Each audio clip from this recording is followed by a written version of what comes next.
देखिए, आरएसएस पर महात्मा गांधी के कत्ल के बाद सरदार पटेल ने और नेहरू की हुकूमत ने उन पर बैन लगाया। उन पर बैन इसलिए निकाला गया क्योंकि उनको ये मानना पड़ा कि वो भारत के संविधान को मानेंगे, वो भारत के नेशनल फ्लैग को मानेंगे और उनको अपना एक रिटर्न कॉन्स्टिट्यूशन देना पड़ा और उसमें कई कंडीशंस थे जो पॉलिटिक्स में हिस्सा नहीं लेंगे। उस ऑर्गेनाइजेशन को आज ये बीजेपी की एनडीए की सरकार ये परमिट कर रही है कि गवर्नमेंट सर्वेंट्स आरएसएस के एक्टिविटीज़ में हिस्सा ले सकते हैं। तो ये मैं समझता हूँ ये बिल्कुल गलत है, क्योंकि आरएसएस का जो मेंबर का ओथ होता है, पहले तो मराठी में था, बाद में उन्होंने उसको संस्कृत में किया, फिर थोड़ा अमेंडमेंट्स किए। वो ओथ आपको कहता है कि वो भारत की डाइवर्सिटी को, प्लुरलिज्म को नहीं मानते। वो तो हिंदू राष्ट्र के ऊपर कसम खाते हैं। तो जो हिंदू राष्ट्र के ऊपर कसम खाता वो तो इंडियन नेशनलिज्म के ख़िलाफ़ बात कर रहा है। और मेरा मानना ये है कि जितने कल्चरल ऑर्गेनाइजेशंस हैं उनको परमिट नहीं करना चाहिए। तीसरी बात यह है कि ऐसे कई कल्चरल ऑर्गेनाइजेशंस हैं जो कम्युनिस्ट आइडियोलॉजी को मानते हैं।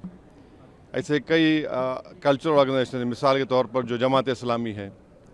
और आखिरी बात यह है कि इस फैसले से बात जाहिर होती है कि ये जो एनडीए के अलाइज हैं, ये लोग क्या कहेंगे इस बारे में भी, क्या वो इसको मानते हैं? देखिए, आरएसएस पर महात्मा गांधी के कत्ल के बाद सरदार पटेल ने और नेहरू की हुकूमत ने उन पर बैन लगाया।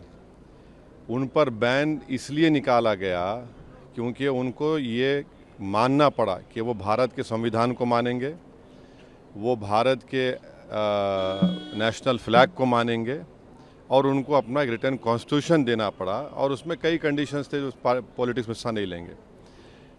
उस ऑर्गेनाइजेशन को आज ये बीजेपी की एनडीए की सरकार ये परमिट कर रही है कि गवर्नमेंट सर्वेंट्स आरएसएस के एक्टिविटीज़ में हिस्सा ले सकते हैं।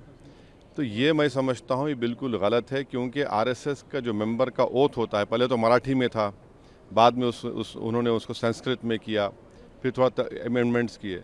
वो ओथ आपको कहता है कि वो भारत की डाइवर्सिटी को, प्लुरलिज्म को नहीं मानते। वो तो हिंदू राष्ट्र के ऊपर कसम खाते हैं। तो जो हिंदू राष्ट्र के ऊपर कसम खाता वो तो इंडियन नेशनलिज्म के ख़िलाफ़ बात कर रहा है। और मेरा मानना ये है कि जितने कल्चरल ऑर्गेनाइजेशंस हैं उनको परमिट नहीं करना चाहिए। तीसरी बात यह है कि ऐसे कई कल्चरल ऑर्गेनाइजेशंस हैं जो कम्युनिस्ट आइडियोलॉजी को मानते हैं। ऐसे कई कल्चरल ऑर्गेनाइजेशन हैं, मिसाल के तौर पर जो जमात इस्लामी है। और आखिरी बात यह है कि इस फैसले से बात जाहिर होती है कि ये जो एनडीए के अलाइज हैं, ये लोग क्या कहेंगे इस बारे में भी, क्या वो इसको मानते हैं?